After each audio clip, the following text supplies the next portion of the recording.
You know those news reports they do every now and then, where someone claims there's a new deadly drug craze among teenagers? Like, are American teenagers eating caterpillars to get high? Tune in to find out. And it always turns out to be bullshit. Like the whole vodka-soaked tampon thing. I can't even remember my name, and even I know that wasn't ever a thing. So most of those stories are crap. That said, I did actually uncover a new teenage drug craze this week. And that dangerous new drug is called Natalie. This is Spines.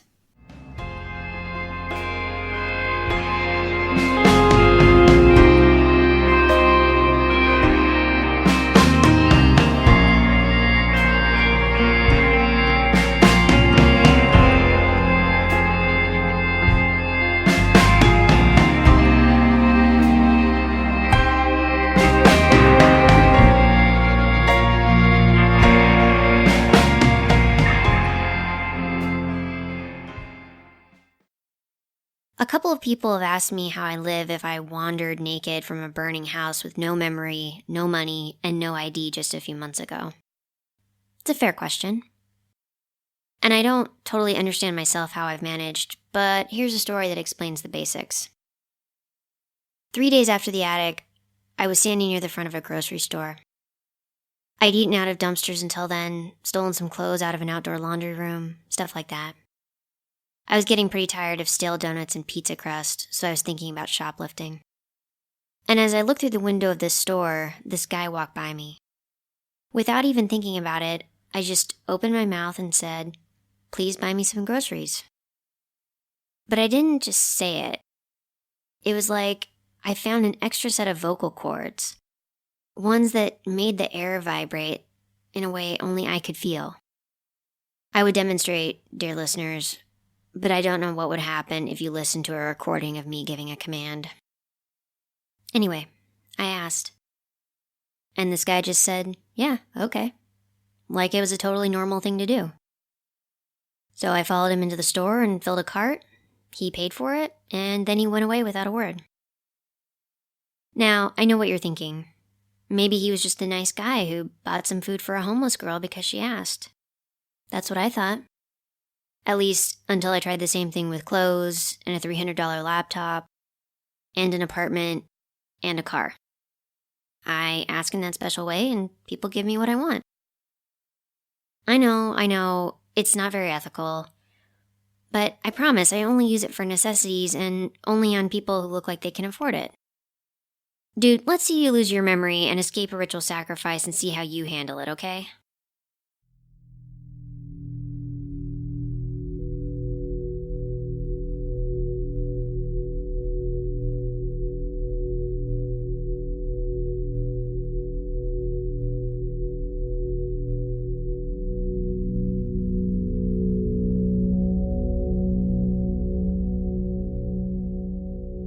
This is the email that pointed me toward Natalie.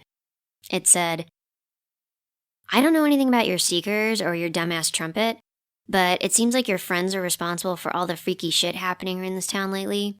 So why don't you go over to 10th Street and see if you can stop whatever's happening there? I think whatever it is took my boyfriend."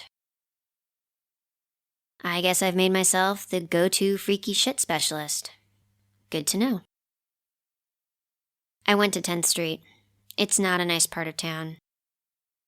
It's a lot of pawn shops and shady businesses and graffiti. But it has a skate park, which I assume was the thing that drew in all the teenagers.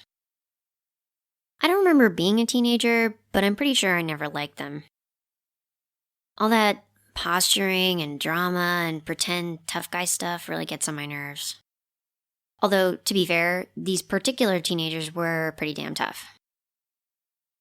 It took me a long time to notice anything amiss.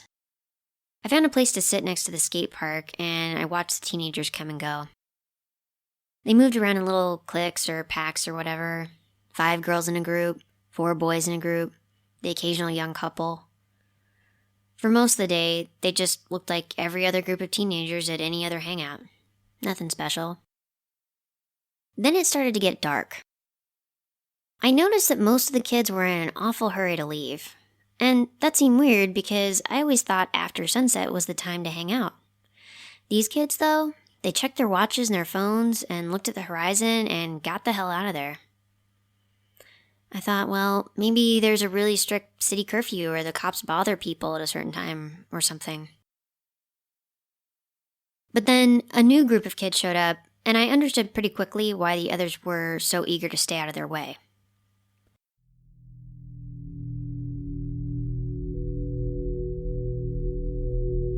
A memory from before the attic. I'm cooking. It's not going well. Whatever it is, it's burning while something in another saucepan has the wrong consistency. I'm starting to freak out about it. I look out the window and I see my dog, whose name is Perky, digging up a rose bush. I yell, but he doesn't stop. The thing on the stove pops and sizzles and I smell smoke. Right then, the doorbell rings. And then, somehow, I'm seeing 3 different images side by side at the same time. One is still the mess on the stove, one is opening the door to sign for a package, and the third is running outside to pull Perky away from the rose bush. Then, all 3 of those images collapse into one, and I'm back at the stove again. Except now there's a package on the countertop, and Perky sitting beside me.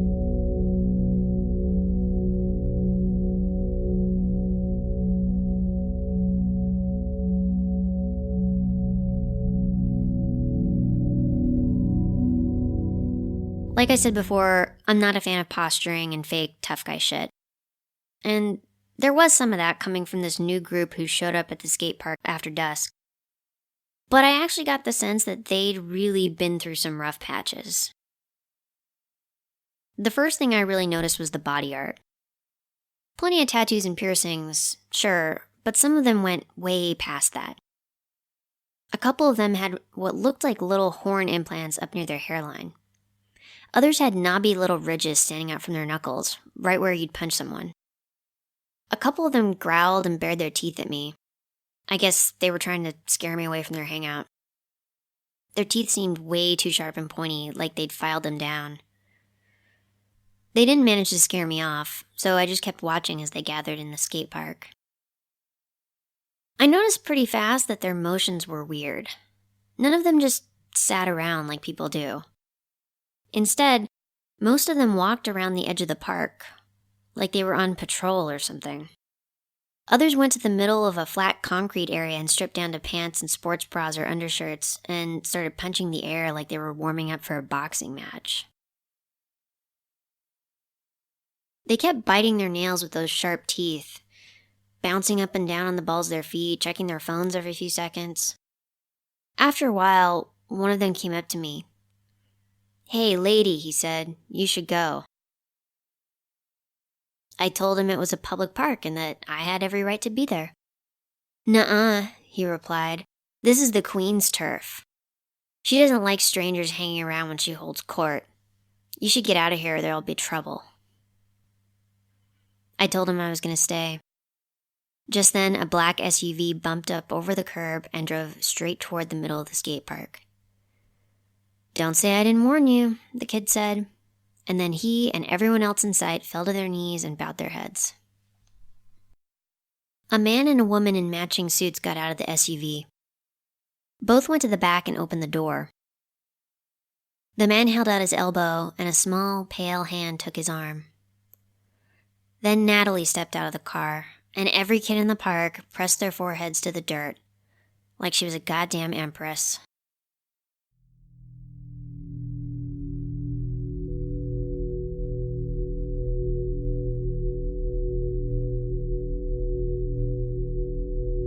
Before I say any more about Natalie, I want to talk about another email I got. I get these every now and then, little bits and pieces about the Seekers. Hard to say how much is true. But this one is by someone who says they want to meet.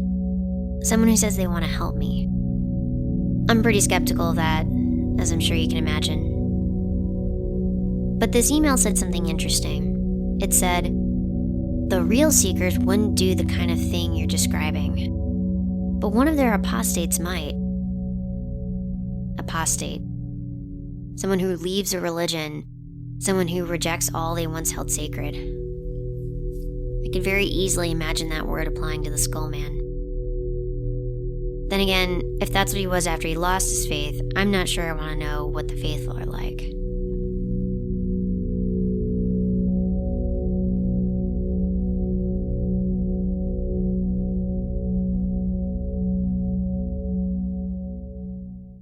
I don't know much about clothes, but even I could tell Natalie was wearing something incredibly expensive. Some kind of glamorous designer gown that looked completely out of place in a grungy skate park. She took her time wandering from one cluster of kids to another. Sometimes she leaned down to touch their heads or their arms, and those ones would kind of just melt into a dazed puddle the second her skin came into contact with theirs. Some of the others would look up to peek at those ones, and I've never seen such jealousy. It didn't take her long to spot me. I wasn't making any effort to hide, after all. I just sat on my bench beneath a tree. For just a second, she looked scared, like really, truly frightened of me. Then she smiled. "You must be Ren." I stood and said hello. She said, "I guess you're here to take more." "Take more what?" I asked, and she laughed. "You'll never get to me," she said, "never again." I told her I just wanted to talk, but she wasn't listening. She turned to all the bowing kids scattered out across the park. "Stand," she barked like a drill sergeant. They jumped to their feet, even the ones she'd touched who'd staggered a bit and seemed a little woozy. "Let's show our guests what we're made of," she said. Then a bunch of the kids closed in around me. They kept their distance, but they also made sure I couldn't make a run for the park's exit. And that's when I realized my big mistake.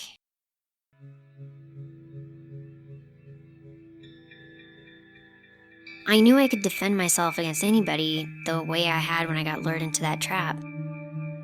But what about people I wasn't willing to kill, like a bunch of enthralled kids? As far as I knew, I didn't have any non-lethal weapons.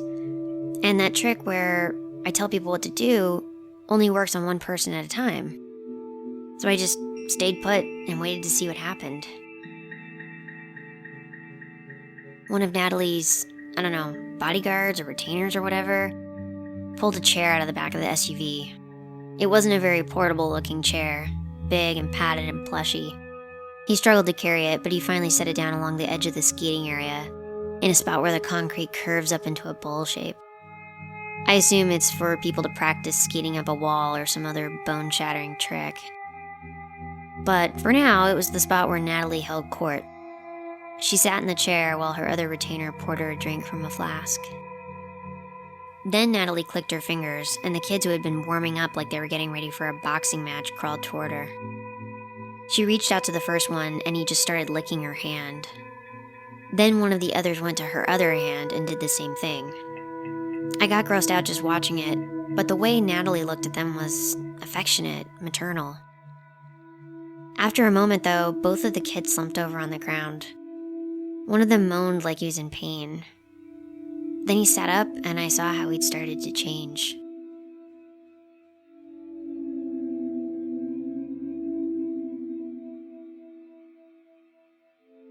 Those nubby little horns I'd seen some of the kids wearing? Turns out those weren't implants. The skin on the kid's head shifted and rippled and moved around, and then the horns grew up and arched out from his skull.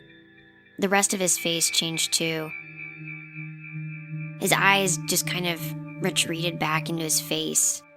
His brow got big and swollen, covered with a big heavy plate of bone. He held up his hands, and there were thick, bony ridges like plate armor going all the way up his arms. While all of this was happening, the other fighters crawled forward for their turn at Natalie's skin. Some licked her hands, others her bare feet. All of them changed just like the first two. Soon 10 of them stood there, heavy, strong, roaring and spoiling for a fight. "Tournament," someone shouted, and the crowd echoed. The fighters turned to face each other, squaring off like they were ready to start swinging. But then Natalie held up a hand and everything stopped. "No," she said, "not a regular tournament. This one is our warriors versus the Wren." She pointed at me. "Kill her."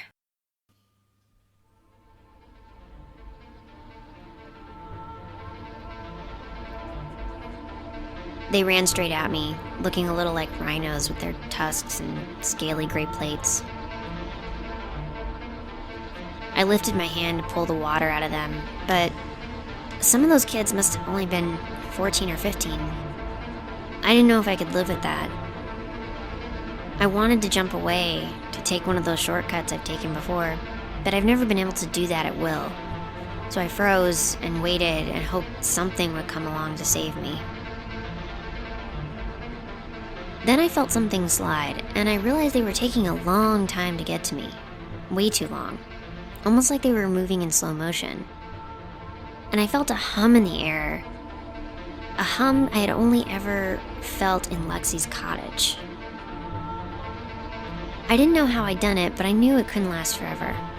I already felt it slipping away from me. So I ran through the line as fast as I could, so I stood behind them. But all of Natalie's other followers still stood in a ring around the pit, and I couldn't slip through. I lost my grip, and time sped up again. And the fighters stopped and looked around, obviously confused at how I'd managed to disappear in front of them. Then they realized I was at their back, and they turned around and charged me again. Again, just by instinct, I slowed everything down and got out of their way. And then I did it again, and again. Every time they got too close, I slowed them and then I got away. It made me feel so tired, more tired and sicker with every pass. Finally, I knew I didn't have many left in me, so I slowed them and then I ran to Natalie. I got behind her and wrapped my arm around her throat before time sped up again. This time, they didn't charge. They stopped, and even under all their plates and horns, I saw they were scared. "Tell them to let me go," I said. Natalie turned a little, so she whispered in my ear.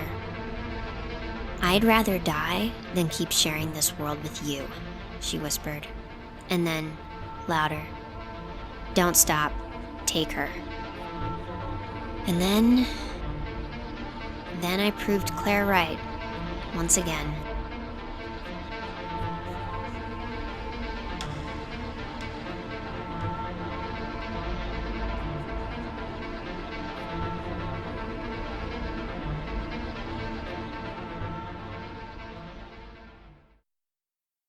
Everyone in the park screamed as Natalie's body dropped to the ground. At that point, it was just a dried out little husk, a mummy. They seemed to forget I was even there. They were way too focused on her corpse to care about how she died. They all gathered around her, crouching and sobbing and swaying back and forth. Then one of the fighters said, "We'll keep her with us always." And he sank his teeth into the dried flesh of her arm. From there, it was a feeding frenzy. They fought for bits of her dried muscle and skin, to crunch into her powdery bones, to swallow strands of her hair. The ones who managed to get pieces of her fell to the ground, writhing and twitching and changing. This time, though, it wasn't just new horns and armor. This time, when they stood, it was something I'd never seen before. Something scaly and gray, something with teeth, something that runs on all fours and keeps to the shadows. Not all of them got a bite. Not all of them changed. But enough of them did. They ran off into the bushes at the edge of the skate park, roaring into the night. I didn't stay long enough to see what they did next.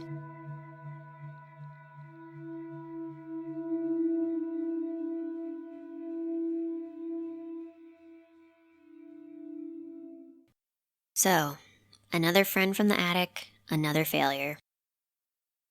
My record's pretty spotty at this point, I have to admit. So I've made a decision. I'm gonna go meet with this informant, this person who supposedly has inside knowledge of the Seekers. I know that's not really the safe move, but it's the only option I see right now. So I guess if this ends up being my last message, you know I walked into another trap. This time one I couldn't get out of. If I'm not dead, though, you'll probably hear from me next week. Good night, Zachary.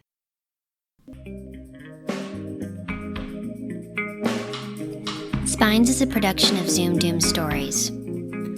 It's narrated by Ren Jones, written by Jamie Killen, website and logos by Benjamin Pond, produced by Jamie Killen and Benjamin Pond. You can support Spines by visiting patreon.com/Spines Podcast and by subscribing and leaving a review on iTunes.